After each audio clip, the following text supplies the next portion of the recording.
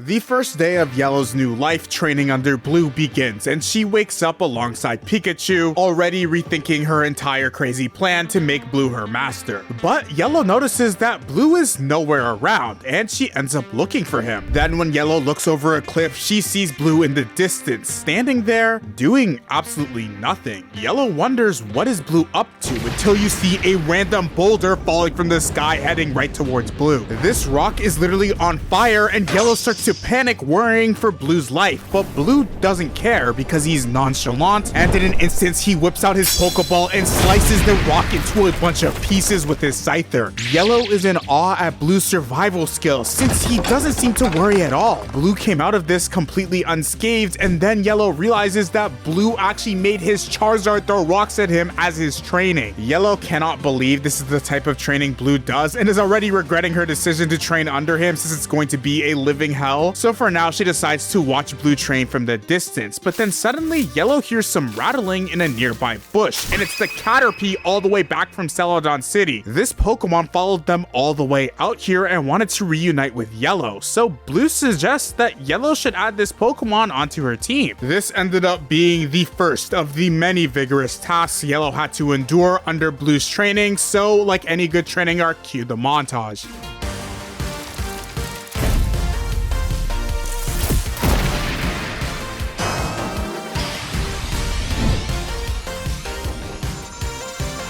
After everything was said and done, Yellow was looking like a completely different person. Her Rattata ended up evolving into Eradicate, and Yellow started getting more mastery of her powers. Blue was also really impressed with how far Yellow has come, and came to the conclusion that Yellow's powers are really special, and they may be the best ones in the entire world. Unfortunately though, Blue still noticed some major weaknesses in Yellow, and knows that she's not powerful enough to defeat the Elite Four. The main thing Blue wants Yellow to take away is that if she thinks she's going to beat the Elite Four, she needs to decide now if she's going to become a powerful trainer or not, since Yellow doesn't like Pokemon battles or even evolving her Pokemon in the first place. Yellow doesn't give Blue a concrete answer, but does inform Blue that she wants to travel on her own from now on. She's really grateful for everything that Blue taught her, but she needs to travel independently to grow on her own. Blue understands how Yellow is feeling and points her to the direction of the sea, saying that she'll need to travel on the SS Anne to go to the next city, and the main thing Yellow should know is how strong she can become is fully up to her. Yellow is really happy to see her master off, and she's sure they'll meet again. Blue sets off on his Golduck surfing away, and he decides to send a letter to his grandfather, Professor Oak, to update him on the entire situation. While Yellow is on board, she's reminiscing, saying that she's gained a lot of confidence training with Blue, and hopefully everything will pay off so that they can see Red again. It may look like Yellow's journey is smooth sailing for now, but simultaneously Yellow's ops were conspiring against him because Agatha, the Elite Four, was laughing. She ended up collecting this device called the Gym Leader Badge Amplifier. This was the weapon used against Red, Blue, and Green in the Team Rocket invasion to fuse together the legendary birds. Red's group was successful at defeating Team Rocket, but they never got this item back, and now it is in possession of Agatha, and she only needs the final 8th gym badge to complete this device, which will give her absolute control in the Kanto region. A person walks behind Agatha asking her if she's found the 8th gym badge, since the gym leader Giovanni has went missing ever since Team Rocket dismantled. Agatha tells the man not to worry and everything will fall into place, and it is revealed that she is talking to Lance, the most powerful Elite Four member. Lance doesn't respond and walks away from Agatha. She's confused where Lance is going off to, and he says he's going to pay a visit to Vermilion City, the same city Yellow was currently heading towards. The other two Elite Four members, Bruno and L'Oreal, are outside training, preparing to make their next move against Yellow and all their allies so that they'll have complete control of the Kanto region. This entire situation is genuinely looking bad for Yellow. She's being chased down like a wanted criminal. This is almost as bad as you not being subscribed. These videos take an insane amount of time to make, and not a lot of the people that watch them are subscribed, so every single sub helps. As Yellow's journey continues, she's having a really great time on the SS Anne. She also ends up bumping into the Pokemon fan club guy. This is someone who was a friend of Red's 2 years ago, and he managed to purchase his ticket on this ship by spamming the move Payday with all of his Pokemon to escape poverty, which is actually pretty smart and should probably be illegal, but nonetheless, Yellow notices a really weird feeling on this ship, and then out of nowhere, an explosion happens and this ship starts to sink.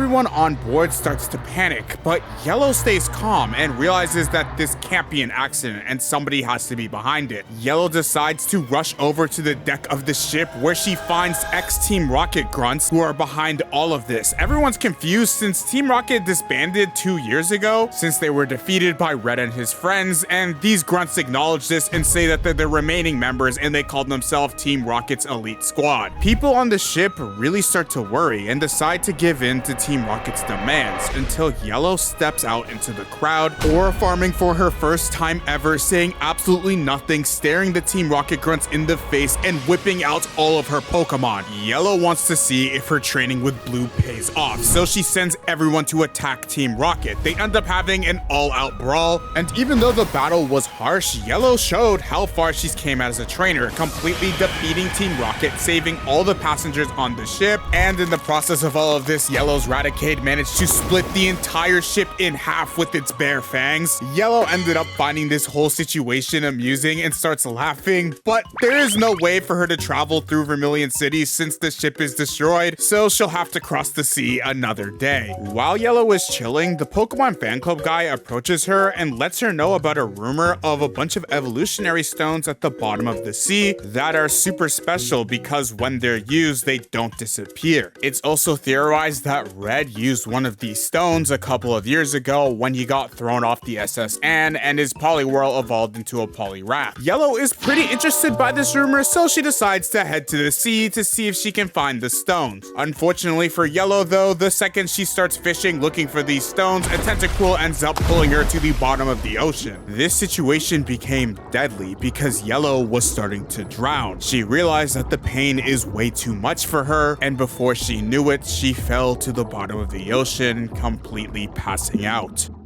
After some time, Yellow woke up. She thought she was dead, but could somehow breathe under the ocean. Everything was really confusing, and when she turned around, she saw one of the permanent evolutionary stones, the leaf stones, and she realizes that the rest of the stones are missing. This must have been the place Red fell into many years ago, and Yellow was just astonished by the beautiful scenery that she can see underwater. When she makes it back to the surface, she tells the Pokemon fan club guy that the place is real, but the fire, water, and thunderstone are missing. This does confuse Yellow since no Pokemon would need to use all of those stones, except one Pokemon, Eevee, and Red happens to have a very rare Eevee, so maybe Red came down here to collect these stones for this Pokemon. Yellow starts to think that there are a ton of unanswered questions about Red. Meanwhile though, the Pokemon fan club guy only hears that there's treasure at the bottom of the ocean and decides to jump into the water, thinking he's about to find some treasure, but ends up getting attacked by the Tentacool because there's levels to this. Even though it looks like we're in a time of peace, far away from Yellow, Green is thinking to herself that even though Yellow has matured a lot and has become really strong recently, it still might not be enough when the Elite Four decides to get serious. And Green even thinks that Yellow's happy-go-lucky attitude to want to be friends with everybody could lead to their downfall. So Green decides it's time for her to make the first move, and she pulls up to a house. Green decides to take out her Ditto, and Ditto transforms into the shape of a key to allow Green to break and enter into any house, which is really concerning. Regardless, the person's house she breaks into is Bill. She ends up going on his computer, hacking his system, looking for something. Bill thinks that a burglar is in his house, so he decides to send out his Vulpix to take care of the thief, but Green is a really skilled trainer and instantly takes out Bill, tying him up in his own home. Bill is really concerned on why Green is doing all this and what she wants, and Green ends up telling Bill that she's doing it for his own good. She believes that Bill is going to be the next target of the Elite Four, and she came here to personally protect him. And also, Green wants to take a look through Bill's database. Bill is having a hard time believing this and thinks it's a sad excuse,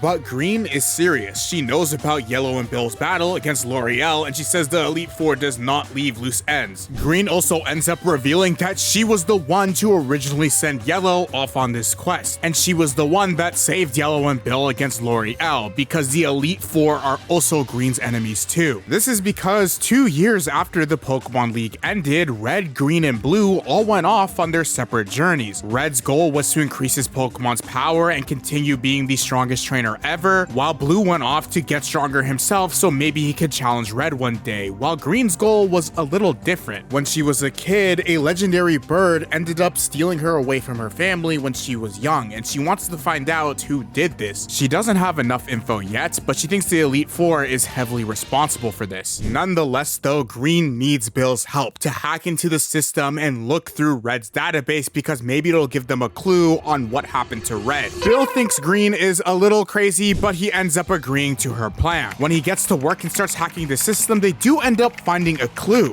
One of Red's Pokemon were taken out of his box very recently. It was Eevee. This Eevee is super special since it has the ability to transform into any of its types at will, and this is a really good sign since at least they know Red is still alive, since he would be the only one able to take the Pokemon out of his PC. When everything was starting to look clearer, out of nowhere they got attacked and the room blew up. Bill's entire system was destroyed, and Green realized the Elite Four is after them sooner than she thought. She immediately gets her Blastoise to grab her and Bill to try to run away, since they are no match for the Elite Four, but a Hitmonlee starts dashing towards them. Blastoise has been flying away for a really long time, that the sun is even coming up. Green knows Blastoise can't do this much longer, but they see the exit. Just then though, Green notices Hitmonlee beside her, and Hitmonlee ends up wrapping around the tree, preventing the gang from escaping, knocking them back and forcing them into a battle. When Green and Bill get up, they realize that Blastoise is in a 1v1 against Hitmonlee. But something is off about this Pokemon. It isn't attacking Blastoise, and Green realizes that its trainer must be nearby and hasn't given it an instruction. This may look really good for Blastoise, but it also can't attack unless Green commands it. And Green just can't start screaming out commands from the bush because it'll reveal their position. So Green thinks of a really smart idea. She ends up whipping out a microphone and blowing a bubble, putting the commands in there so when the bubbles pop, Blastoise can hear the command. Right now, the two Pokemon are just staring at each other waiting for instructions, and Green's bubble is almost approaching Blastoise until Hitmonlee notices it and pops it. This Pokemon saw right through this plan and ended up wrapping Blastoise up while this Pokemon shoots out a bunch of bubbles from its mouth. It looks like Blastoise is knocked out, but among all these bubbles, the real one Green sent out made it over and popped near Blastoise's ears, hearing the instructions to attack now, and Blastoise slams Hitmonlee in the head, sending this Pokemon right down the canyon. Hitmonlee ended up escaping and not wanting to fight them, which is rather strange for an Elite Four Pokemon, until Green realizes that Hitmonlee must have been a distraction and their real target was Yellow. So while Bill and Green were wasting time here, Yellow is probably in serious danger and they have to get to Yellow immediately.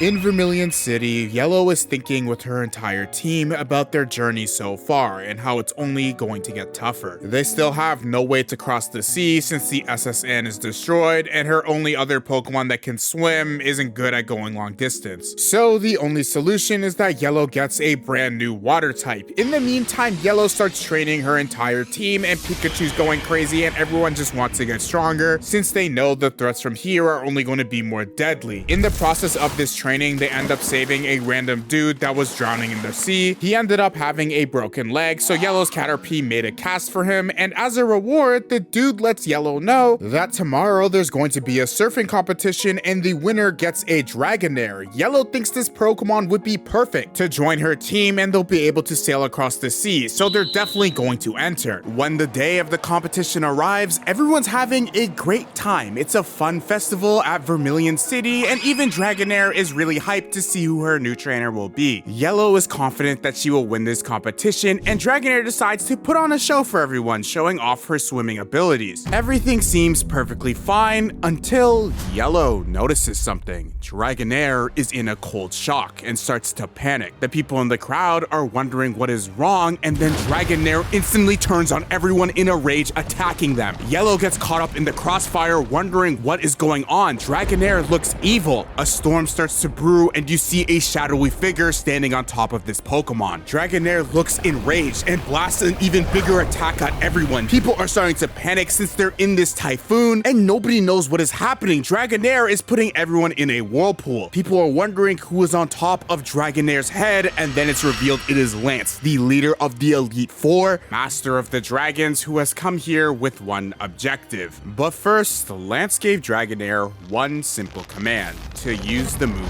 Hyper Beam on the entirety of Vermilion City. Dragonair set off this attack, sending this wave of energy, nuking the entire city. When the smoke clears, Vermilion City was completely destroyed. Any civilian that was in the radius of that blast definitely isn't alive now, but Lance doesn't care, screaming out, "Where are you?" Lance is looking for Yellow because that was his only objective for coming here. He ends up laughing, thinking Yellow has already ran away or got caught up in the explosion, and decides to leave with Dragonair. Yellow sees all this and she's not gonna let any of this slide, and sends out her Doduo to try to chase right after Lance. The civilians are even telling Yellow that fighting someone like that is suicide, but Yellow acknowledges that she's being followed by these enemies and it's her fault that the city got destroyed, so it's her duty to defeat Lance. While she's running on the shore, she sees him trying to get away. Yellow realizes she can't close the distance yet, so she gets all of her Pokemon to create a slingshot with Pikachu, blasting Pikachu right towards Lance, and Pikachu starts climbing up the Dragonair's neck. Lance notices this and wonders what a Pikachu is doing here. But then Lance notices Yellow tailing along. These two have finally had their face-to-face confrontation, and Lance is wondering why this little girl is following him. Yellow asks Lance why did he destroy the entire city. Lance scoffs at this, saying that he was looking for someone and the buildings were in the way, so he destroyed them to clear his view. Yellow says that there were countless people and Pokemon in the city and their lives are just gone. Lance doesn't seem to care and says the city should have been empty since there was a surfing competition, but if a few people and Pokemon decided to stay within the city, it's their loss and those trainers are certainly dead.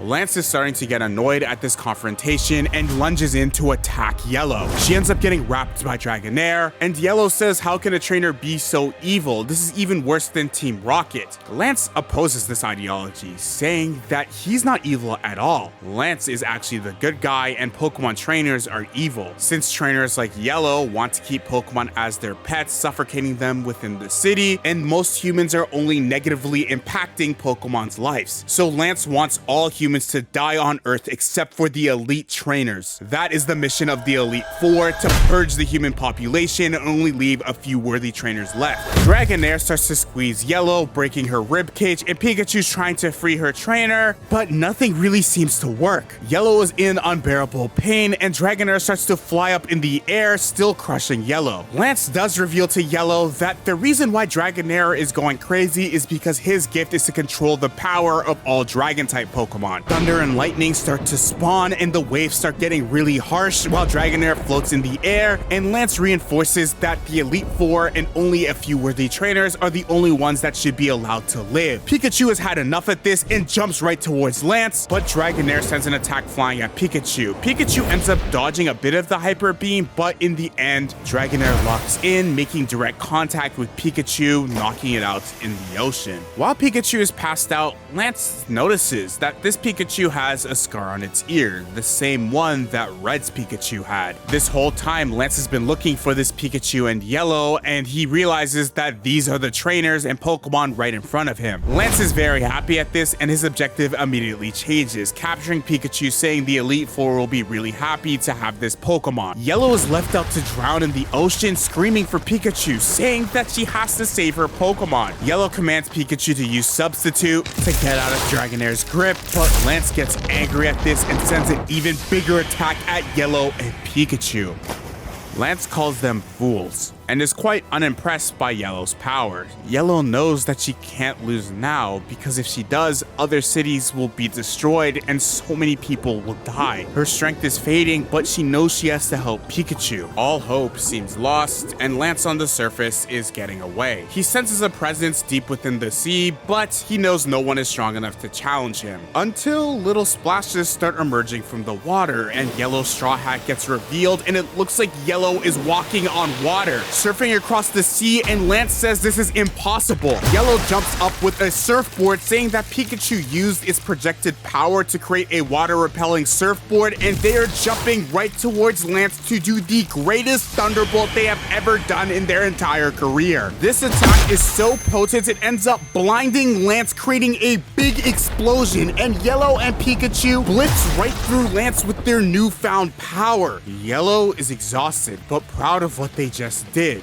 But when she turns around, Lance and Dragonair are gone. The battle seems to be over, but Yellow is even more concerned since Lance actually may be making a good point. There has been a lot of evil humans that have abused Pokemon. Yellow ends up asking Pikachu what does he think about humans and if they think they'd live a better life if we were all gone. Pikachu doesn't really have a response, but Yellow determines that if humans are nice and care for their Pokemon, they can always be friends. Pikachu agrees with this and ends up surfing off with Yellow across the sea since Pikachu can now do this. As they end up getting away, the water beneath them starts to ripple and the fight is far from over. This marks the beginning of the end since Yellow has waged war against the Elite Four and this brutal battle is about to begin. Back in Pallet Town, Professor Oak is chilling and gets a knock on his window. It's a Pidgeot and it gives him a letter. This note is from Blue saying that they found out exactly where the Elite Four headquarters are, and Green has also gathered information that leads them to believe Red is alive and that they are soon going to wage an all-out attack on the Elite Four. Professor Oak doesn't say much, and when we pan back to Yellow, she's been using her time effectively, honing all of her skills and mastering her power to heal Pokemon, helping out a bunch of wild Pokemon and solving a bunch of issues around the Kanto region. While Yellow is training, Professor Oak calls her, saying that wild Pokemon around the Kanto region have been acting really scared, and this could be an indicator that a natural disaster is coming soon, or even a devastating event since Pokemon are good at sensing this negative behavior. The two of them don't know what this could be, but back at Cerise Island, the headquarters of the Elite Four, Lance is here gathering everyone with his Dragon-type Pokemon. The Elite Four say that they're about to make their move, and Lance proclaims that he's really excited to meet Yellow because he wants to be the one to personally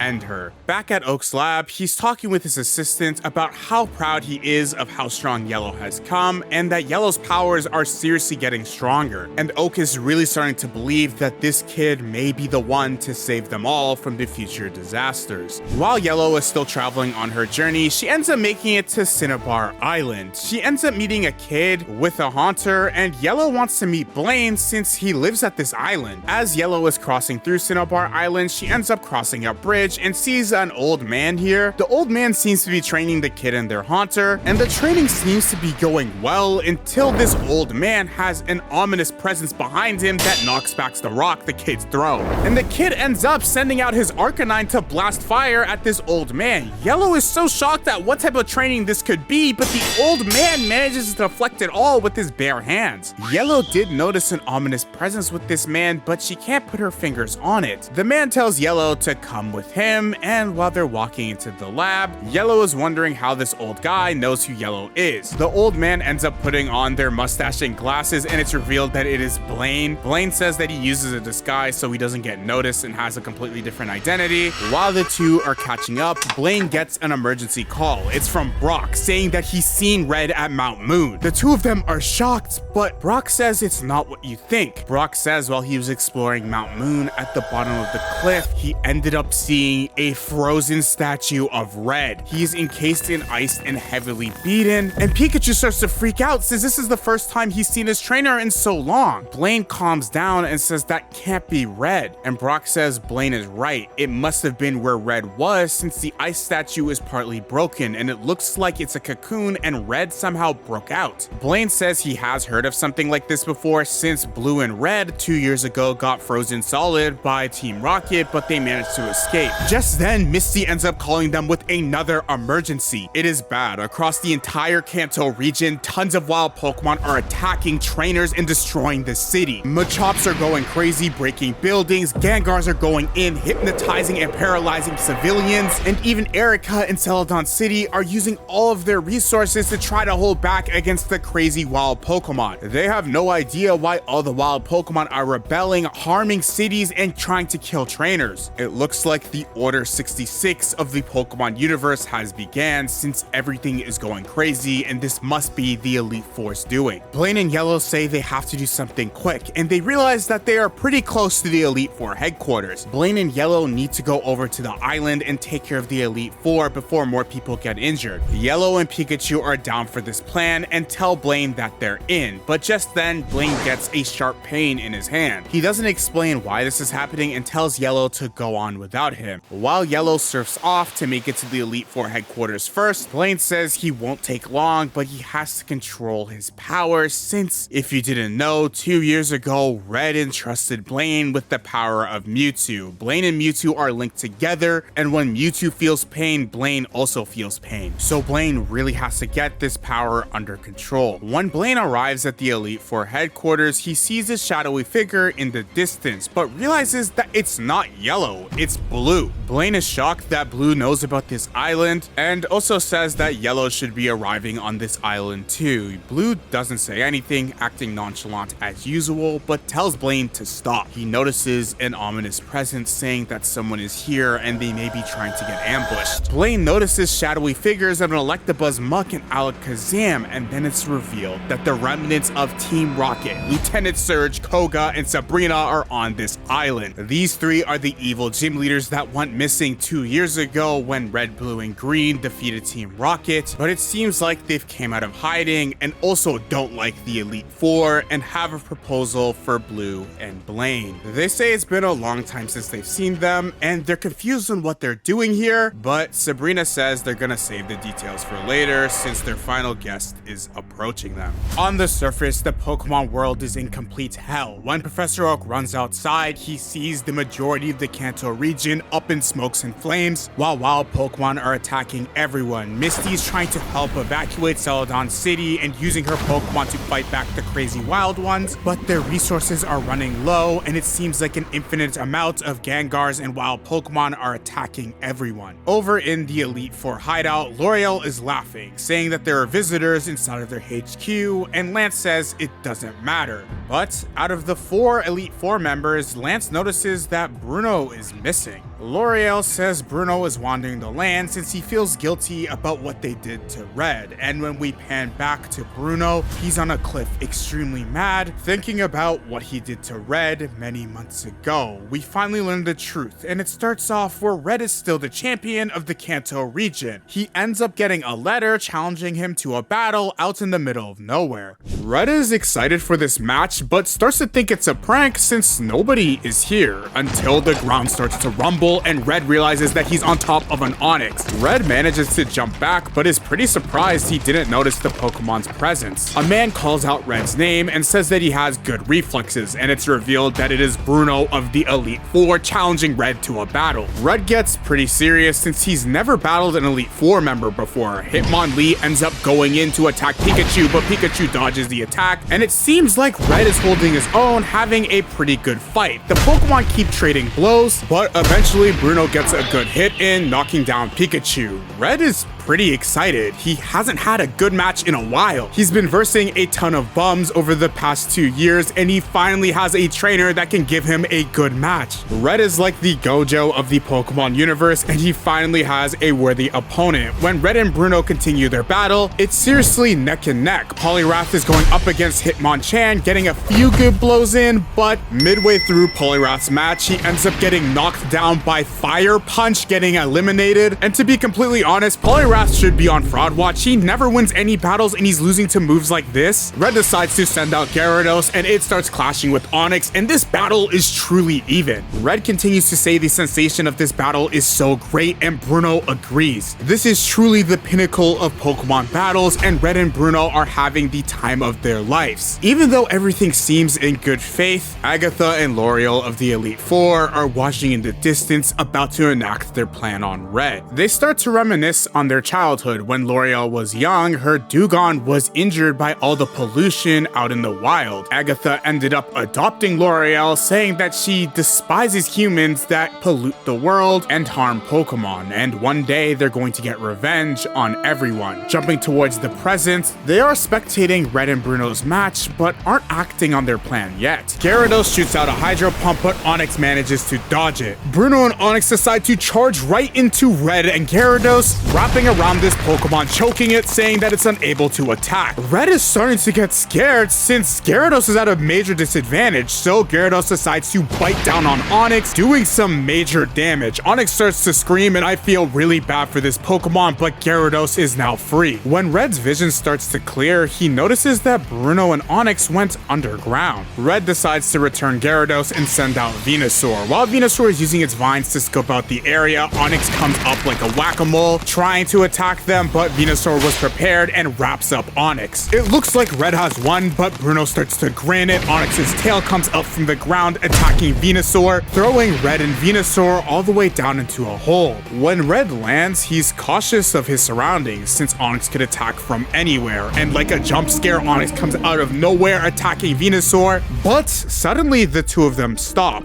Bruno calls for a timeout since a sea of random Pokemon are crossing through, and Red and Bruno don't want to hurt any of them. Red starts to realize that Bruno is a really good guy since he cares about the safety of wild Pokemon, and they decide to continue their match. It really does seem like everything's going well until suddenly Bruno can't move. He's stunned by some sort of attack, and Red is wondering what's wrong. There is some evil laughing in the background, and Agatha and L'Oreal reveal themselves. They say they're sorry that they have to do this to Bruno, but he's going too soft on Red. Red is confused on who these people are, and they end up talking about how humans are only a nuisance to Pokemon and they can't coexist. Red is confused on what their point is, and L'Oreal says that Pokemon should rule over the world and only a select few trainers should be allowed to live. Their plan is so close to being completed, but they need Red for one thing: to hand over the 8th gym badge. It's the final piece for this device, which will allow for their dreams to come true, and Red is the only trainer who has this gym badge since Giovanni went missing very long ago. This is the reason why they brought Red over here, so they can use the most powerful gym badge to power up their device. Red is still confused on why they attacked Bruno though. He's only thinking about how he can help Bruno and get out of the situation. He ends up sending out Aerodactyl to try to fly away,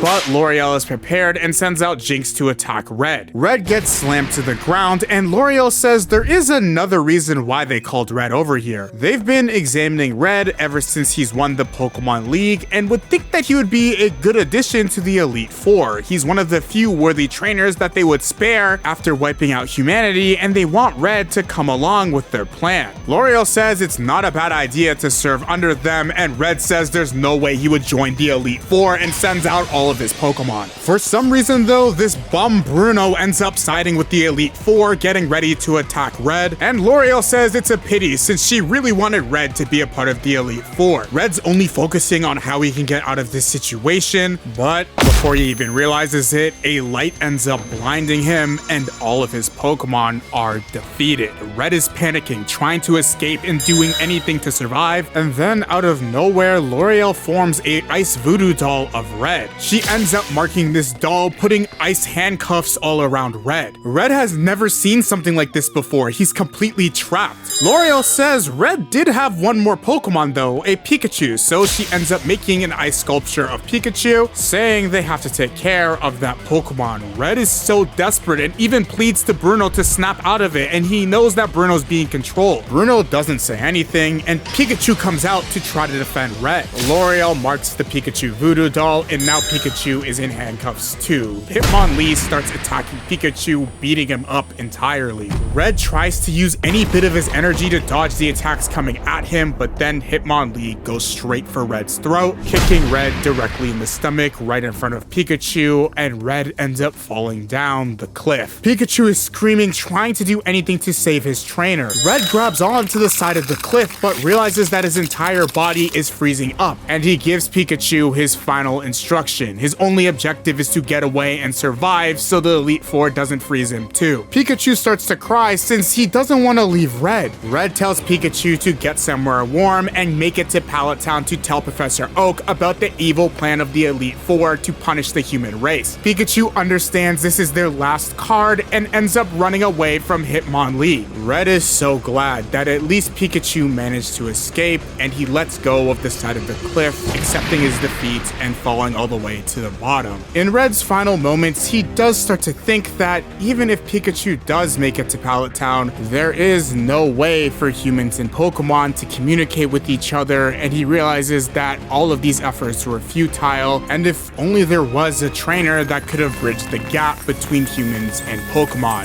In that instant, Red's body entirely freezes, marking the defeat of the Pokemon champion. Panning over to Pikachu, he wakes up in a panic thinking about the Red incident. Yellow tries her best to comfort this Pokemon, but nothing's really working. Just then, Yellow noticed Green's presence flying through the sky. She ends up landing and pulling up with Bill, saying that they were trying to meet up with Yellow. Green updates Yellow that there is a lot going on across the Pokemon region with tons of Pokemon attacking everyone, and they need to head over to the Elite Four headquarters to put an end to this. So Green grabs everyone by the hands and puts them onto Jigglypuff, and they start flying towards the headquarters. Looking over the Kanto region, it's a complete mess. All the gym leaders are trying their hardest to fight back against the wild Pokemon attacking them, but the longer the night goes on, the more hopeless this effort seems. When the gang arrive to the Elite Four headquarters, Yellow ends up using her powers on Green's Clefable. She can sense that Clefable isn't afraid of anything, but surprised since a familiar presence is nearby, and as the gang walks further within the cave, they end up seeing ex-Team Rocket members Blue and Blaine. Yellow and Green are really shocked about this, and Green even thinks Blue is a bit of a traitor teaming up with Team Rocket, but it's clear that the threat of the Elite Four brought friends and enemies together to take down the common evil. Team Rocket's reasoning for teaming up with the good guys is simple. If the Elite Four takes over the entire region, they'll have nothing to control over themselves. So even though their cause isn't noble, they're still going to be helping out the gang. In the midst of all this, Blue steps forward with a serious announcement. He doesn't actually care about what happened, since his only goal is to take down Agatha of the Elite Four, so he can get revenge on her for terrorizing him and his grandfather, and Blue doesn't really care about anything else. Sabrina laughs and agrees to this condition and tells Kadabra to create spoons to put people into teams to hunt down the Elite Four. Apparently, these spoons will pair you up with who you're destined to be with, and when the teams are decided, Yellow and Blaine get paired together, Blue and Koga are the next team, Sabrina and Green get linked together, and Lieutenant Surge is stuck with no partner since apparently he was destined to be paired with Red, so he decides to drag Bill along, saying that he'll be his partner for now. Everybody knows that they have to split up and fight their target of the Elite Four, so they wish each other luck since they're all about to enter the final battle against the Elite Four. While Blue and Koga are walking, Koga mentions that it's been over 2 years since him and Blue last fought, and he looks a lot stronger now. Blue doesn't respond to this, being nonchalant as usual, but Blue says he's going to return something to Koga, being his Golbat. Koga is pretty happy to have this Pokemon back, and he realizes that him and Blue might make a pretty good team. Golbat uses Supersonic in the cave to try to find their enemy, and they're able to pinpoint the location of Agatha. Blue's ready to rush over to her, but Koga tells Blue to wait since his Pokemon's already attacking her. An Arbok versus Arbok battle is going on, and Koga clearly has the advantage. He even ends up using Haze from Golbat to clear the area, saying that the battle's pretty easy, but they can't seem to find Agatha anywhere. She ends up laughing in the shadows, saying that Blue is way too young to be trying to take on the Elite Four, while Blue is thinking where could she possibly be hiding, until out of nowhere Agatha starts to grin and a bunch of debris starts falling onto both Koga and Blue.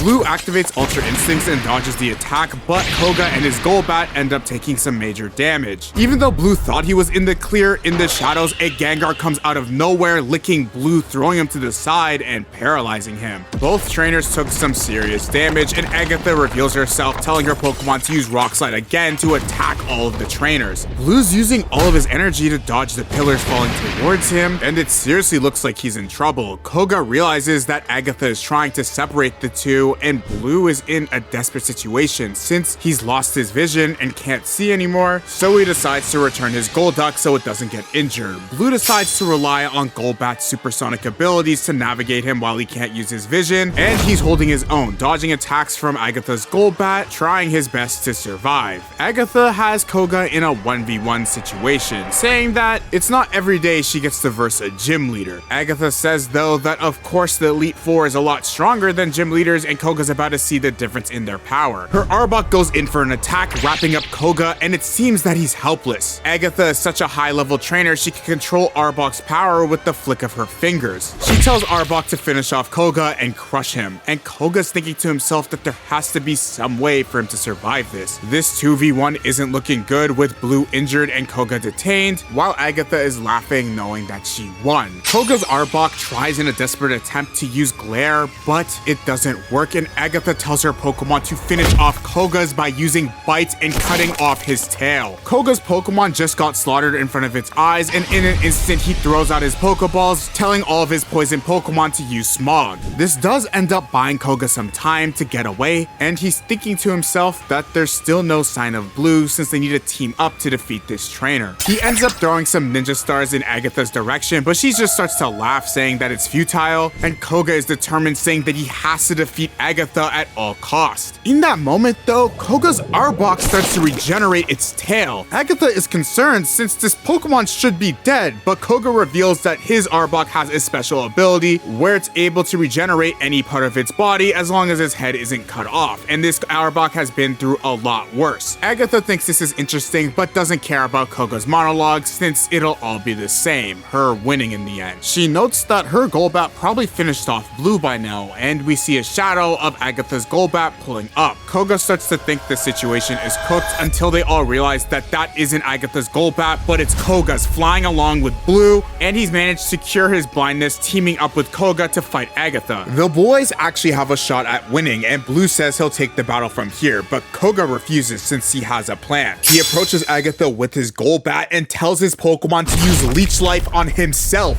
Blue and Agatha is in complete shock since Golbat is taking Koga's blood. In that moment, Golbat spits Koga's blood at Arbok, immobilizing the Pokemon but inflicting major damage on Koga. Agatha's Pokemon goes in to use Bind, but all of this was the perfect distraction for Blue's Golduck to use Confusion, landing a direct attack on Agatha and Arbok. In that moment, the Elite Four trainer was finally defeated. Agatha fell to the ground, and it looked like Koga and Blue were victorious. Blue acknowledges that Koga's plan is crazy, but is happy everything worked out in the end while he stares down at the knocked out Agatha. Koga tells Blue that he doesn't look that happy that they won, and Blue is a little frustrated since he wanted to defeat Agatha all by himself, but he's fine with this ending. The two of them end up walking deeper into the cave, but little do they realize this battle is far from over. While Agatha is passed out on the ground, she starts laughing hysterically. She admits that Blue is strong and is definitely the grandson of Professor Oak, which is all the more reason why she needs to kill him now. Nobody will get into the way of Agatha. She ends up getting a flashback to a couple years ago. Agatha and Professor Oak are in the Pokemon League fighting each other, and Professor Oak ended up winning, coming out on top. While Professor Oak is walking through the halls, Agatha ends up confronting him on why Professor Oak pulled out on their research group that they were both a part of. Professor Oak says the research group lost their ways and he doesn't affiliate with their morals anymore, which disappoints Agatha, and she sends out her Pokemon to attack Oak, but Agatha is no match and Professor Oak ends up holding his own. Agatha is frustrated that Oak is leaving her behind, and Oak says that he wants to do his own research by himself and create the Pokédex, a fair encyclopedia that gathers information on all the Pokemon around the world. While they're chatting, their battle still continues in the hallway, with Professor Oak's Chansey holding his own and his Kangaskhan doing pretty good against a Ghost-type Pokemon, and in the end, Professor Oak ends up winning. Agatha cusses out Professor Oak, saying he's a fool leaving them behind to make a Pokédex, and Professor Oak says that even if he doesn't complete his goal, his grandchildren years from now will inherit his will. The two of them face off with their different ideologies, but in the end, Professor Oak was the one to win the Pokemon League against Agatha, even though their battles took hours. And jumping to the present, Agatha is so salty since she's now losing again to another Oak. Agatha ends up going crazy with one goal in mind: to kill Blue, sending out her most powerful Pokemon Gengar to finish the job within the shadows. The deeper Koga and Blue walk into the cave, Blue starts to notice a very intimidating presence. He sees the tail of the Arbok that was cut off, but it would make no sense for it to be here. Koga starts to realize that all of his energy feels really drained, and Blue thinks it's due to the loss of blood, but Koga knows this is different. It feels like his energy is being sucked. And in that exact moment, Gengar within the shadows reveals himself doing his first attack on Blue and Koga. He knocks out Golduck and Coughing, leaving them defenseless without any Pokemon. Blue realizes this is bad and sends out his most powerful Pokemon, Charizard, Ninetales, and Scyther. They try their best to attack the shadows, but it's no use since Gengar is bobbing and weaving out of everything. This Pokemon is getting a bunch of low blows in on Blue's Pokemon, and it really seems like they don't stand a chance. Until Blue thinks of a plan. He recognizes that Gengar is only using physical attacks, so he sends out Porygon using the move Conversion. This allows Porygon to turn into the type of the enemy Pokemon, so now Porygon is a Ghost type, making him immune to all of Gengar's attacks since Ghosts can't get hurt by physical attacks. This seems like it's buying them a bit of time, so Gengar gets annoyed at this and tries to attack Blue directly. Blue manages to just dodge the blow, but thinks to himself that there has to be some way to draw Gengar out of the shadows. This fight keeps going on throughout the night, and Blue finds himself huffing and puffing against a pillar, thinking of a plan. He realizes that Gengar is only reacting to sound. He can't actually see anything, so Blue can use this to his advantage. Koga's coughing uses smog to fog up the area, and Blue starts focusing in, trying to trace Gengar's movements. In that moment, they make a loud sound, baiting out Gengar to attack Arbok's cut-off tail, giving Blue the exact time window to blast the Gengar with a Psybeam, knocking out this Pokemon. Him and Koga work together to defeat Agatha's most powerful Pokemon.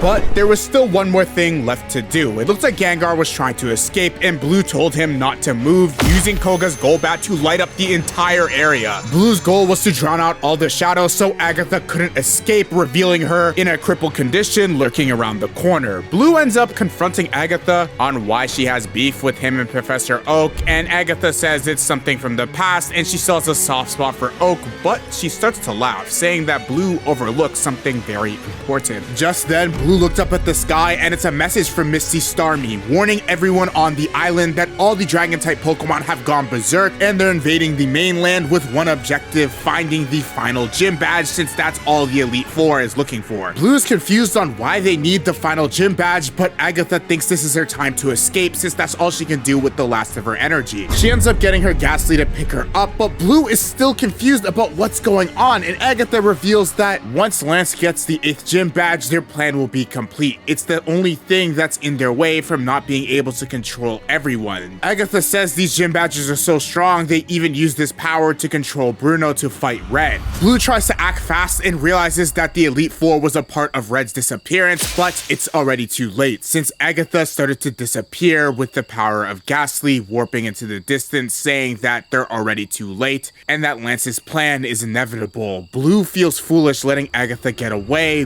but this does confirm one thing, that Red is alive since he's the only one with this gym badge, and he ends up flying away trying to regroup with everybody else to tell them this information. When we pan over to Green, she's bickering with Sabrina, saying that she's a stronger trainer since she beat her last time, and then they end up encountering a floating gym badge. This is pretty confusing for the both of them, but then they hear an icy sound effect, and in an instant, both Sabrina and Green's arms get frozen together. They don't know how they've been handcuffed, but then L'Oreal reveals herself hiding in a cloister, saying the girls fell for their trap, and she's now attached them together with her ice dolls, which are completely broken. She also warns the girls to be very careful, since if the ice dolls break, their arms will also break off too. Sabrina and Green realize they're in a very tough situation and beg L'Oreal to take off these ice chains, but L'Oreal says they fail to understand the position that they're in, and Cloyster goes in for an attack, trying to harm the both of them, and the girls fail to work together, barely dodging the attack since they're chained together. Sabrina and Green do not make a good team since they just keep arguing, and they decide to just send out some random Pokemon trying to fight Cloyster, but it doesn't work, resulting in their Mons getting knocked out, and Sabrina and Green are still arguing. L'Oreal's Jinx ends up using Thrash on the girls, and they try to run away for their lives until they get cornered at the edge of a cliff. To make matters even worse, Green's Horsey got captured by L'Oreal, and she takes pride in kidnapping this Pokemon since the last time Green fought L'Oreal, she used Horsey to escape. She tells Green that she'll give her back this Pokemon if she steps closer, and Sabrina says it's a trap. Green doesn't care and walks in and ends up getting slapped by Jinx, resulting in the two girls falling down a cliff, and Green is knocked out. Sabrina knows this situation is bad. She barely stands a chance and tries to use her Venomoth to attack, but it doesn't seem to work. She decides to let bygones be bygones and picks up Green and tries to run away. L'Oreal's Cloyster goes into use Withdraw, but then something happens. The Pokemon is shocked. It can't move. L'Oreal is confused about what's going on, and then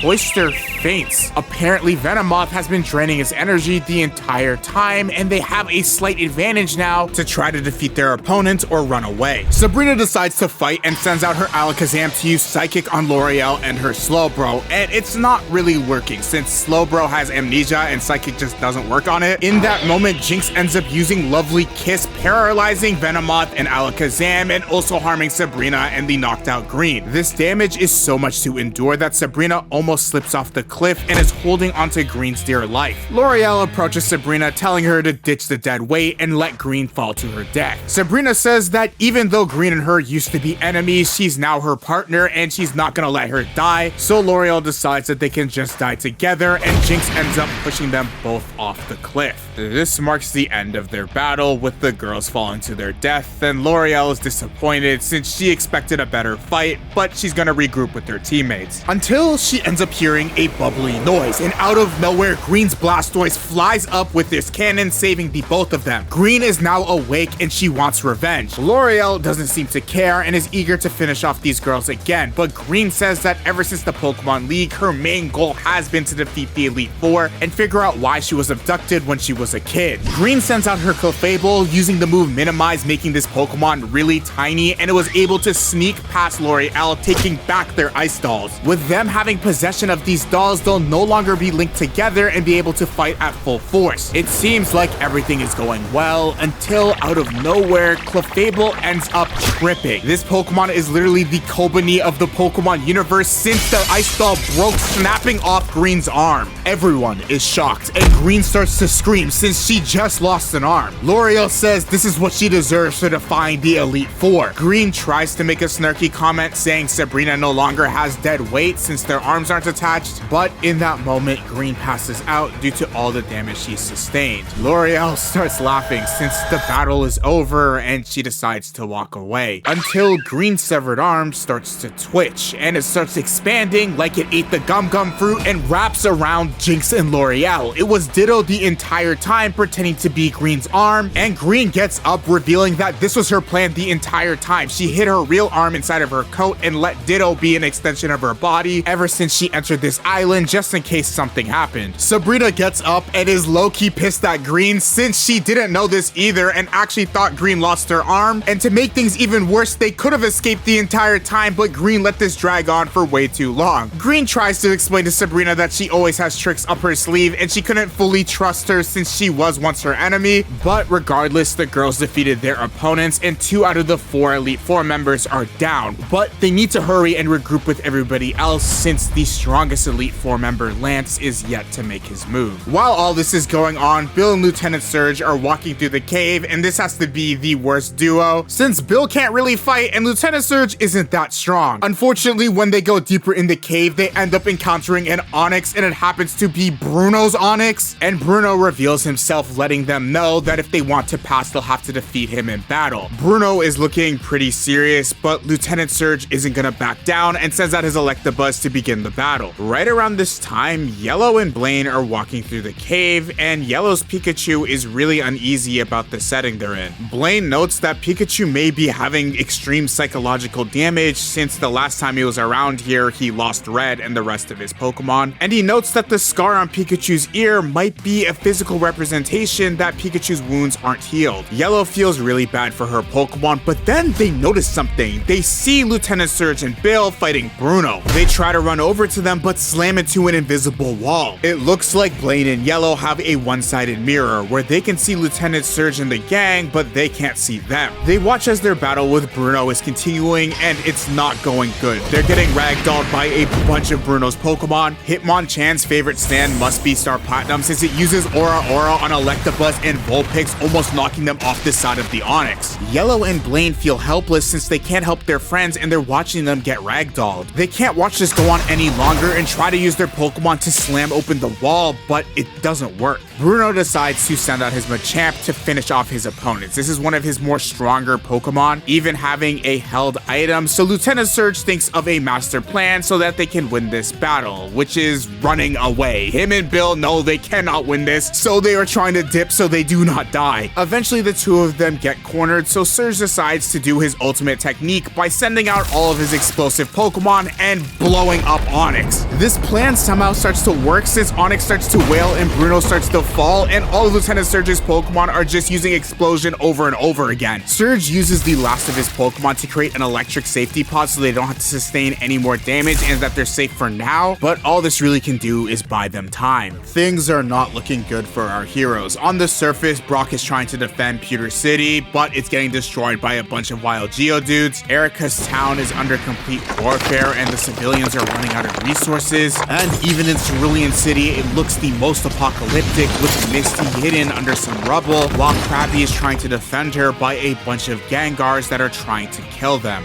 The Elite Four's plan to rid the Earth of humans is going well. Looking back at Surge, he's trying to get into the safety pod he created. Bill reaches out trying to save his friend, but Surge says that he's feeling a little tired and is losing energy. Out of nowhere, Hitmonlee's foot comes in and pulls Surge away from Bill. Surge is falling towards his death, and Bruno is glad since he's trying to finish off his opponents once and for all. Surge's Magneton try to save him, but Bruno gets even more frustrated and instantly eliminates these Pokemon. It seriously looks like Surge was about to die, until a random vine came in, saving Surge. Everyone is confused on where it's coming from, and when the smoke starts to clear, a Venusaur gets revealed, and a silhouette of a powerful trainer is showing, and it is Red. He has returned, and he's ready to fight the Elite Four. He tells Bill that it's been a long time since he's seen him, and he's ready to get back into the battle. Surge is grateful he got saved, and is really confused on how Red's here, but he'll save the details for later. Yellow and Blaine are so happy to see that Red is alive, but the thing is, Red can't see them since the mirror is only one way, so Red has no clue that his beloved Pokemon is on the other side of the wall. Just as it seemed that things were looking good, the ground starts to rumble and the water starts to rise. Yellow and Pikachu are still fixated on Red, but Blaine tells them to lock in since the situation is getting bad, and a whirlpool ends up sweeping them up, pushing them down a current. Yellow ends up losing her hat, and it's revealed that Yellow is a girl to Blaine for the first time, but before they can even debrief, the tsunami ends up pushing them way down the cave. When Yellow and Blaine wake up, she's pretty frustrated that they were so close to meeting Red again, but they got swept up by the current. But the main question is, why did this even happen? Blaine sends out Growlithe to light up the area so they can see around, and then the two of them end up hearing suspicious laughing. A mysterious voice says that Pewter, Celadon, and Cerulean City have already been destroyed, and a bunch of our Pokemon are about to terraform the entire region and wipe out all of humanity. Pikachu gets really scared since he recognizes this voice and shocks the area. The light from this attack ends up revealing Lance, the final Elite Four member, who scoffs at Yellow for making it this far. Blaine realizes that this is bad and says that they need to use all of their resources to defeat Lance. Lance says it doesn't matter if there's 200 trainers, he's not gonna lose, and commands Aerodactyl to use Hyper Beam straight at Blaine. It makes direct contact, and Yellow starts to scream, worrying for Blaine's safety, but then in an instant, the attack stops, and then it's revealed that Mewtwo ended up catching the Hyper Beam protecting Blaine. Lance is shocked, but also thrilled, because finally there's a worthy opponent that can actually fight him. He's heard rumors about Mewtwo and wants to put the power to the test. Immediately the ground starts to rumble, and the gang gets blasted up onto the surface. The gang is now out of the cave, and Lance says he was feeling a little bit cramped and wants to have a better battle arena. He immediately uses Supersonic on Blaine, and Mewtwo uses the move Barrier. They end up having a hockey clash, and the two Pokemon seem completely even. Mewtwo was able to protect his friends, but the one problem is Mewtwo and Blaine share a life force, and any damage Mewtwo takes, Blaine also. Aerodactyl continues to use Supersonic, and it isn't looking good, until Yellow realizes that they're all starting to float, and Mewtwo starts hurling right towards Lance and knocks out Aerodactyl in one attack. Lance is caught off guard and sends out two Dragonairs. One of them has the power to summon the wind, and the other one summons thunderclouds.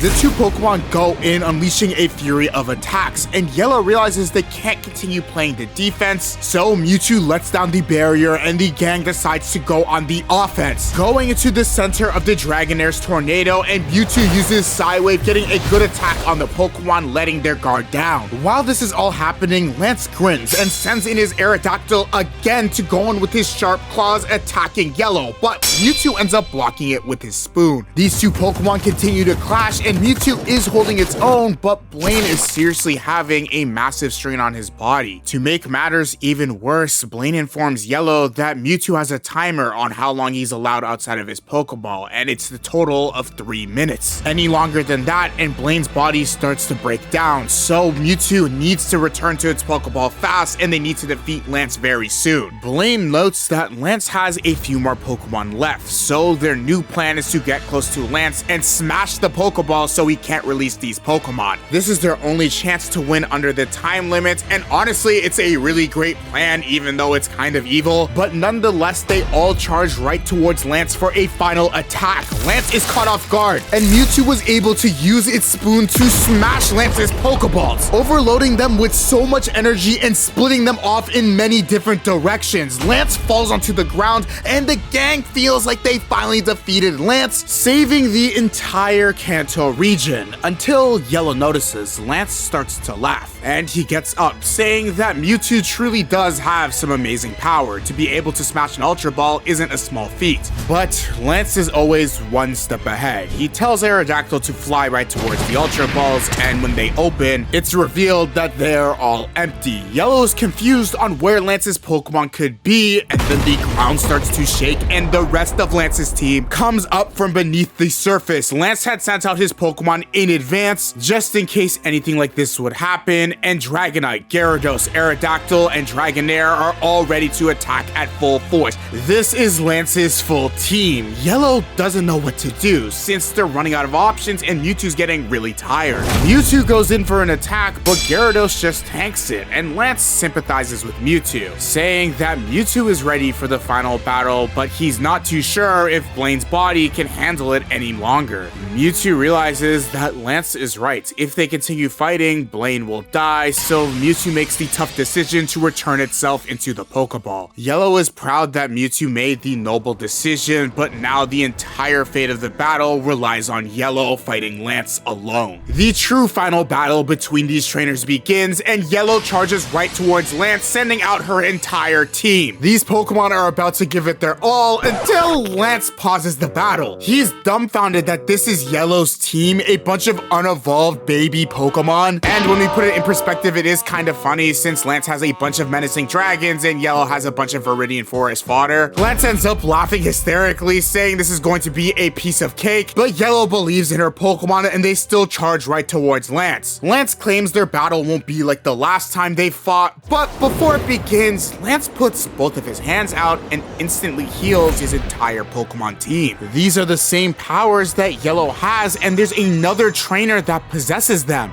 Yellow realizes that Lance is just like her, another trainer from Viridian Forest that has special powers and can talk to Pokemon. This battle is truly linked by destiny, and Yellow charges forward right towards Lance, but Lance is already flying high in the sky right above a volcano with Dragonites. Yellow is confused on why they're in front of this place, and Lance says that he got his Pokemon to dig deep into the ground to cause an eruption soon on this island with the volcano. Yellow is devastated since everyone will be in danger, but while Yellow's thinking, Dragonite goes in attacking Yellow, but Yellow just narrowly dodges it. The ground starts to erupt with a bunch of lava everywhere, and the volcano goes off. Lance is so proud of his Pokemon for being really chaotic, while Yellow is suffering trying not to get hit by flaming rocks. A bunch of Yellow's Pokemon end up getting close to Dragonite using their attacks, but Dragonite hits them away with one hit. Caterpie, Omi, and Graveler try to go in for an attack too, but this doesn't work on Dragonite at all. Lance states again that Yellow should just give up since her pathetic team seriously stands no match. Yellow reiterates that she will not be giving up since countless cities will be destroyed if Lance wins this battle, and Lance refutes this, saying the cities won't be destroyed, but rebuilt, since he'll be building the perfect world once all the weakling trainers are gone. Lance truly wants to build a world where Pokemon will never get injured or harmed by humans, which is why Yellow is so conflicted since she understands Lance's rage towards humans, but it's still wrong the way Lance is going about it. Yellow states that Lance doesn't have the right to punish the entire human race and that there are still good humans. Yellow calls Lance a hypocrite for trying to use Pokemon as tools for revenge, and this pisses Lance off, telling Yellow to shut up, but Yellow will not be silent, claiming that trainers should be kind and gentle to their Pokemon, and Pokemon are her friends. Lance gets aggravated by this and shoots a fire blast directly at Yellow. This attack is so brutal that Yellow is surrounded in a river of lava. It seriously isn't looking good for Yellow. Meanwhile, the Kanto region is still getting attacked by a bunch of Dragon-type Pokemon. Dragonairs are just blowing up random buildings, and the citizens claim that their only hope is that the good trainers win the battle and stop these Pokemon from going on a rampage. When we pan back to beneath the cave, the battle between Bruno and Red is still ongoing, and Bruno's starting to get a massive headache. Bill warns Red that Bruno is really powerful, but Red doesn't really seem to care. Lieutenant Surge offers to help Red with this battle, but Red says he'll settle the score with Bruno by himself since he has unfinished business with him. Just then, Bruno ends up regaining consciousness, thinking that he doesn't remember sending out Hitmonlee or fighting Red or any of his friends. Bruno honestly can't even remember anything, and he's getting really frustrated realizing that he's been played by the Elite Four.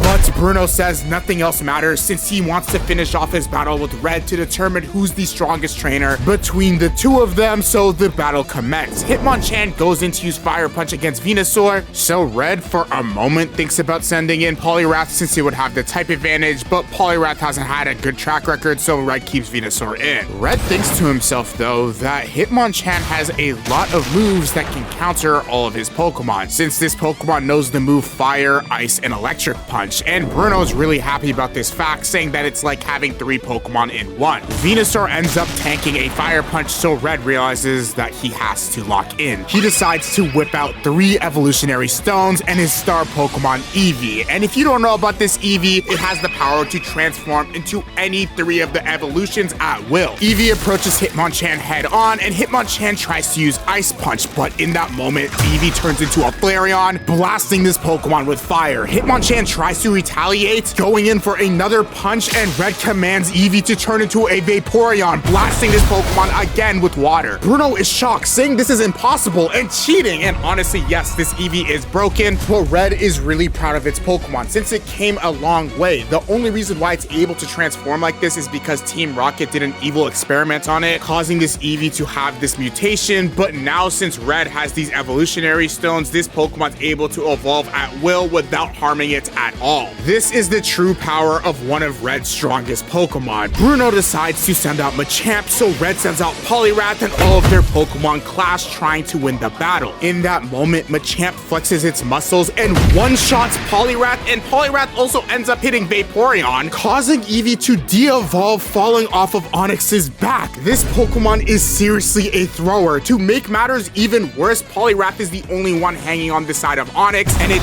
tries to go in to use Water Gun, but then Machamp ends up picking up Poliwrath and pinning this Pokemon on the ground, knocking it out. Red is completely shocked that his Pokemon got defeated this easily. Even Bruno's starting to feel bad for this pathetic Pokemon. The battle really does seem cooked, until a puddle of water approaches Bruno's Pokemon, and it's revealed that it's Vaporeon hiding within the water and jumps out attacking Machamp. Red's Eevee used the move Acid Armor to blend into the terrain, and now that it's caught all of Bruno's Pokemon off guard, Eevee transforms into Jolteon using the move Pin Missile to defeat all of Bruno's Pokemon. Red has officially won the match, and Bruno just begins to laugh. Red is a little confused on why, and Bruno reveals that he didn't care about the Elite Four's plan at all, and he didn't even want to join the Elite Four. He's seriously just happy to have battled Red and have a fair fight, since Bruno's only goal is to fight powerful trainers and live an honest life. This guy's role model must be Goku, and Bruno ends up walking away, fading into the shadows. Red really doesn't know what to think of this goes, oh, but he ends up telling Lieutenant Surge and Bill to catch him up to speed on the current situation since Red has been missing for a while. Bill informs Red that Yellow and the rest of the gang are here, but Red is pretty confused on who exactly Yellow is since Red never got this girl's name. But once Red realizes that it's the trainer that has his Pikachu, he gets really excited and dashes off trying to meet up with the rest of them. While Red is cycling, Bill asks what exactly happened to him during the time he was missing, and Red says that he did get frozen solid, but a mysterious trainer broke him out of the ice sculpture not too long ago and gave him a spoon of destiny, which led Red right into the island to meet up with his friends. They continue on cycling, worrying for Yellow's safety, and when we pan back to Yellow, she is in a tsunami of lava.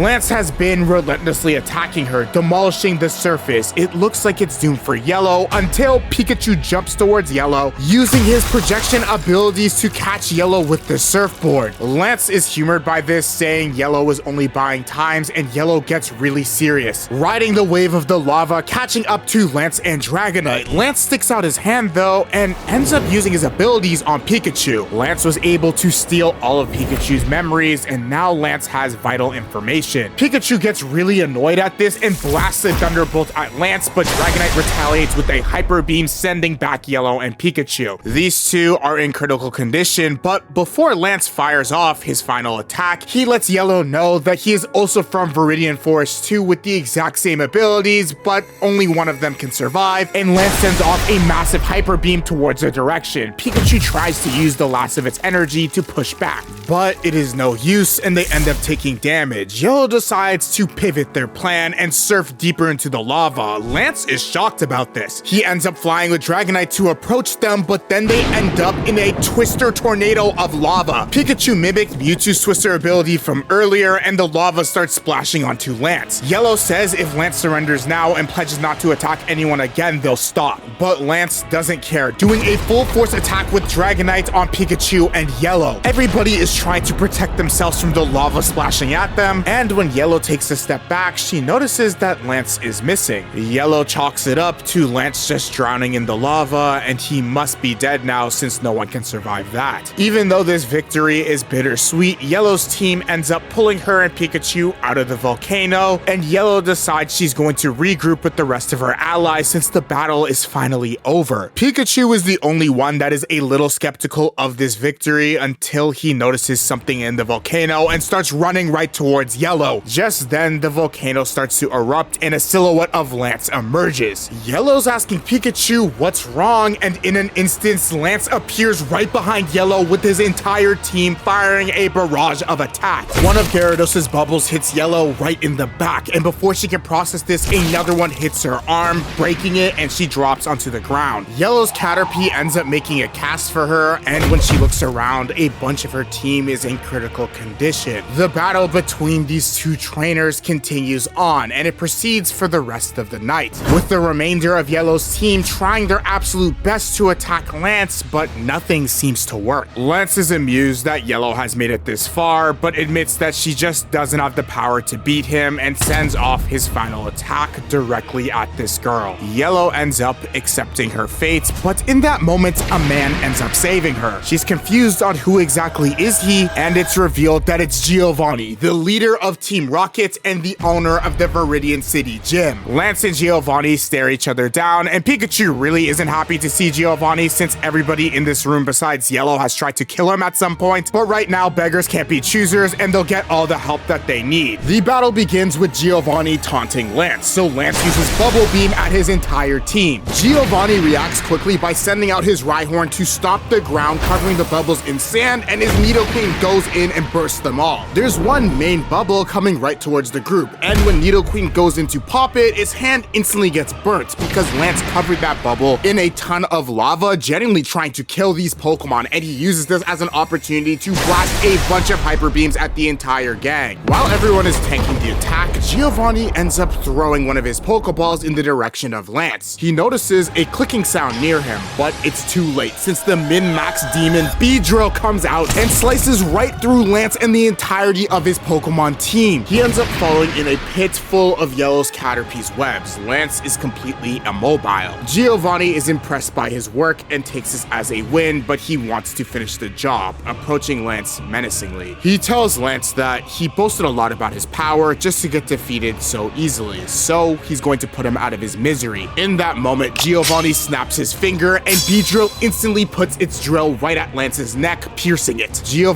is going to behead Lance, but Yellow tells Giovanni to chill, and this isn't the way, but Giovanni doesn't care. The Elite Four has gone mad with power, so Giovanni thinks the only solution is for Lance to fall. Yellow is really conflicted since she hates violence, but Lance starts to laugh, saying that it's remarkable that he's finally been beaten by a truly strong opponent, but he does call out Giovanni for being a bit of a hypocrite since he is the leader of Team Rocket. How's it fair for Giovanni to cast judgment onto Lance when Giovanni's organization has harmed and killed so many people in Pokemon? They are two sides of the same coin, just using Pokemon as weapons of mass destruction. For years, Giovanni used Lance's home, Viridian Forest, to harbor his evil plans, so ultimately Giovanni is the one responsible for all the pain in the Pokemon region. Giovanni says that it's enough and he really doesn't care, commanding Beedrill to just chop Lance's head off. Lance ends up accepting his fate, but in that moment, above their head, everybody sees a glowing light. This energy is so potent that across the island, trainers like Green even notice it and realize they have to rush quickly to whatever that source is. The ground around Giovanni, Yellow, and Lance start to shake, and Lance starts to laugh hysterically. In that moment, the gym badge in Giovanni's chest starts to glow, piercing out a beam of light blasting towards the sky, and it's revealed that a legendary Pokemon is towering above the entire island. Before anyone can even react, Lance's Dragonite breaks him out of the webs, and Lance starts to explain that Giovanni fell into Lance's final trap. You see, the Elite Four already had all 7 of the gym badges, and they scattered them around the island. Giovanni had the 8th and final gym badge that the Elite Four needed to summon a legendary Pokemon, and when Giovanni entered the center of the island, all of the gym badges ended up reacting and summoning the spirit of this legendary Pokemon that is going to rain chaos across the entire Kanto region. This Pokemon ends up screeching, and Yellow doesn't know what to do. She doesn't even understand what type of Pokemon this is. Giovanni looks really concerned and acknowledges that he's been bested by Lance, so he decides to do his one and only final plan, which is dipping and running away from the battle. I wish I was joking here, but this is the last time we see Giovanni fight on this island since he picks his battles wisely, leaving Yellow all alone with Lance. The only other time we see Giovanni is while he's running, he bumps into his ex-Team Rocket members, trying to act nonchalant, saying he's been on his own journey and that these two should go back to their own gyms. When we pan back to the battle, Lance is calling Giovanni a coward, but now Lance gets on top of his Aerodactyl and wants to fly right towards the legendary Pokemon, trying to tame it. Lance claims that this is the final piece of his plan to control this legendary Pokemon so that he'll be able to truly have the power he needs to create the world in his image. Yellow is shocked by this and claims that Lance is insane, that he's putting so many Pokemon through so much pain, and ultimately this will all be meaningless in the end. Lance doesn't care and tells his Dragonite to finish off Yellow while Lance flies off to the legendary Pokemon. Yellow pleads with Dragonite to get out of the way and that they have to stop Lance, and in that moment, Dragonite collapses. Yellow uses her abilities to read Dragonite's mind and heal this Pokemon, and she realizes that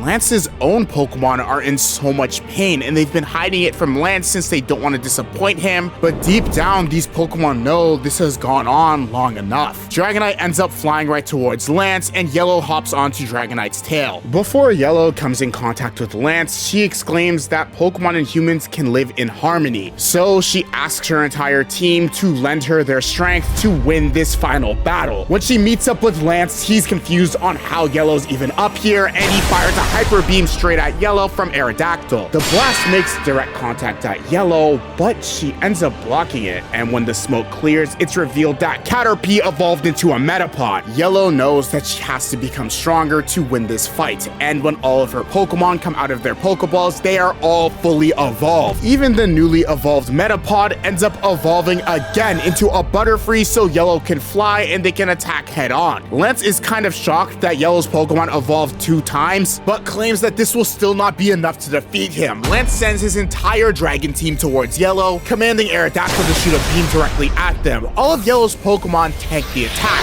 and they continue to clash up into the sky. Ormister uses Ice Beam, and Golem tanks an attack with the Defense Curl. Lance goes on his monologue, continuing to say in a few minutes the legendary Pokemon will absorb all the energy and fully be under Lance's command. Lance is excited at the thought of the world he'll create, with Pokemon ruling over and humans being extinct. The more I think about it, Lance is just trying to create a Pokemon rumbling. While the fight continues to go on, Yellow realizes that Lance is too far gone. Her cast ends up unwinding, attaching to a rock on the ground, and she decides to throw Pikachu straight at Lance for a final attack. Aerodactyl ends up smacking away Pikachu, and Yellow ends up catching him, but in that moment, Yellow felt completely synced with Pikachu. She ends up seeing all of Pikachu's memories throughout his journey with Red, and realizes that the only way to stop this flow of energy from the gym badges spawning the legendary Pokemon is by disrupting it by sending an even greater blast of energy towards the Pokemon. The only problem there is, though, is that Yellow doesn't have enough power. Simultaneously, Red, Blue, and Green manage to meet up with each other for the first time in over 2 years. Red's friends are really happy that he's alive, but when they make it outside, an injured Blaine quickly fills them in on the situation that Yellow really needs help to defeat this legendary Pokemon and Lance. The 3 strongest trainers from Pallet Town immediately know what to do and put their Pokeballs together and send out Charizard, Blastoise, and Venusaur to combine all of their power, sending it up a thread towards Yellow, giving her enough energy to charge this Super Spirit Bomb, directing all the energy into Pikachu to create the biggest Mega Volt ever, blasting it directly at Lance. This is by far the strongest attack Pikachu has ever done, combining the power of all of his friends to defeat Lance. In that moment, while Lance is taking the attack head-on, he gets flashbacks of his childhood, with the hometown Lance grew up in destroyed and many Pokemon dead due to the actions of humans. Lance is frustrated that he never got to create a world free of humans where Pokemon can be safe, and accepts his fate that the attack Pikachu sent was too much and ends up blowing up along with the legendary Pokemon. The ramifications of this explosion could be felt throughout the entire Pokemon region, with trainers like Erica, Brock, and Misty even feeling it. Around the Kanto region, all the Pokemon that were attacking humans were defeated or snapped out of their trance. And when we pan back to Yellow, she's flying in the sky with the legendary Pokemon, happy that everyone is safe and the journey to reunite with Red and defeat the Elite Four is finally over. In that moment, Yellow passes out due to sheer exhaustion, and Red ends up catching her, happy that she saved the day. Some time has passed since the events of the final battle, and Yellow wakes up in a forest wondering where Pikachu is. She progressively meets up with all of her Pokemon, eventually gathering her entire team except for Pikachu, and she notes that everyone looks a little different since they're all fully evolved. Eventually, Yellow's team ends up leading her towards Pikachu, and she's so excited to see her Pokemon until Pikachu doesn't seem that happy to hang out with Yellow anymore and runs away. Yellow is confused on why Pikachu doesn't want to hang out until Pikachu eventually makes it over to Red. Excited to meet up and finally be reunited with his original trainer, Yellow ends up accepting that Pikachu isn't her Pokemon. They've been together for so long that she's forgotten this fact, but she wishes that things would stay the same for a little longer. In that moment, Yellow wakes up and realizes that it was all a dream, but she does end up asking Red what happened to Lance and the legendary Pokemon. Red says that Yellow blasted away Lance and that the legendary Pokemon ended up heading west. Green also tells the gang that no more Pokemon are going rogue around the region and the Elite Four has lost all of their power. Everybody claims that the battle is finally over, and Red thanks Yellow for all of the hard work she put in. Yellow does express to Red, though, that she is pretty sad that she has to part ways with Pikachu since she loved traveling with him. Red understands that it's hard to part ways, so he ends up suggesting that Yellow should just live with him and Pikachu. Yellow is shocked by this, but deep down she's so happy that the battle with the Elite Four has come to an end and that all the people that she cares about are safe and can finally live a happy life. It does seem like the story is over, but later on, Green is in her room, talking on the phone with the mysterious trainer. She claims that a few things don't make sense about the events events that just happened, like what was that legendary Pokemon and if it's the same one that kidnapped her when she was a kid. There have been recent sightings of this Pokemon heading towards the Johto region. There are even rumors that Team Rocket is starting up operations in the Johto region. So even though the gang is keeping the Kanto region safe, Green has entrusted a job to a new trainer known as Silver to continue his secret investigation. Silver says he understands, and with that, a brand new story in an entirely different region is about to unfold while Yellow's story is concluded. The Pokemon manga is completely peak in my opinion, and I hope one day it gets an anime, but for now, if you want to see me make a video on the Johto region, please like and subscribe. These videos take an incredibly long time to make, and every single sub helps out the channel a ton. Thank you so much for watching.